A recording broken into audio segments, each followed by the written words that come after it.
Good day mga kabakyard. So ayan po, update po tayo sa ating incubator. So ayan yung ating nakasalang dalawang tray, tsaka may kakaunting pinapapisa po natin sa ilalim, no. So ayan yung ating bagong incubator na ginawa. May nakasalang na ho, tsaka ito po ay sinusubukan na po nating napapabalot po tayo dito ng kaunti para po masubukan yung ating bagong ginawang incubator. So ayan, pinaandar na natin. So kung makita nyo yung kanyang thermostat, ayan po. So bali po ano po tayo ngayon, April 11 po. Bali po kahapon po natin ito sinalang, April 10. So bali 1 day na po yan nakasalang sa ating incubator. Isasarado muna natin kasi nga bumaba yung init ng ating incubator. So ayan, kung makikita nyo yung ating incubator na may kalakihan na po ng kaunti. So kaya ko po kaya po tayo gumawa ng ganito kalaking incubator upang masubukan din po natin kung talaga po bang nakapagbabalot po yung ganitong kalakihan ng incubator. So ayan, napakagandang business po. Uulitin ko na naman, kasi nga sa ganitong business ay napakadali sa kitaan. Hindi tayo mahirapan kapag may puhunan tayo. Yun nga, sa bahay lang yung ating trabaho nito. Kumbaga dito tayo mag-ooperate. Yun po, nagbebenta din tayo ng balot upang maalalayan natin yung paglaki ng ating business. So ayan, ayan po, lipat naman tayo sa ating maliit na incubator. Ito po ay puno ng itlog. So ayan, bubuksan natin. Ayan yung kanyang 38.0 yung init sa ating incubator. So ayan po yung ating nakasalang. Ayan, 10 tray na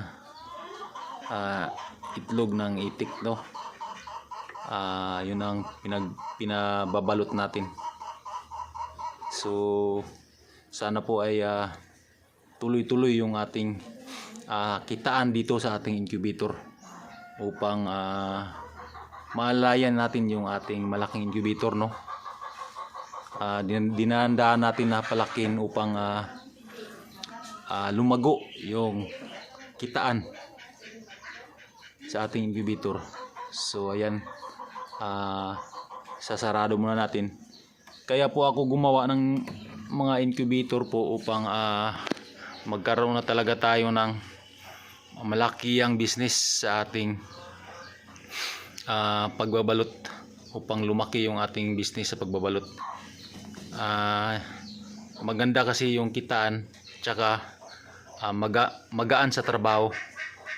Kumbaga iikutin lang natin ng 2 times a day, tsaka yun, tapos yun yung trabaho na ating ginagawa araw-araw sa ating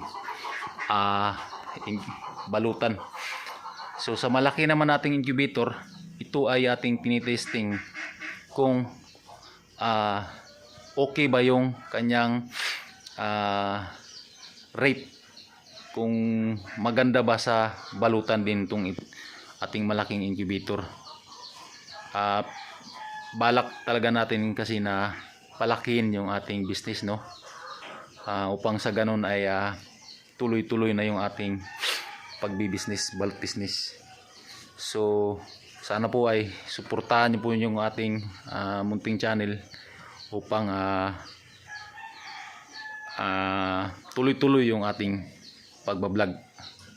So sa mga gustong mag-incubator dyan, ini-encourage ko po kayong gumawa din ng sariling incubator upang sa mga may itikan dyan, mga lods, pwede kayong gumawa nito.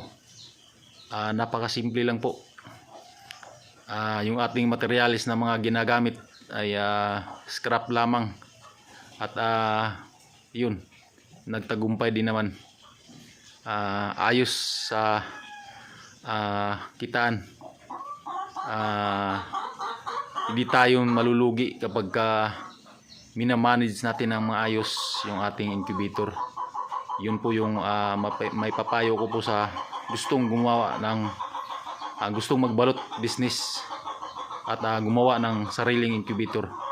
At yan lang po sa araw nito, at maraming salamat po sa manonood ng ating video, no. Abangan niyo po, i-update ko po kayo kapag ito ay nasa tamang edad na.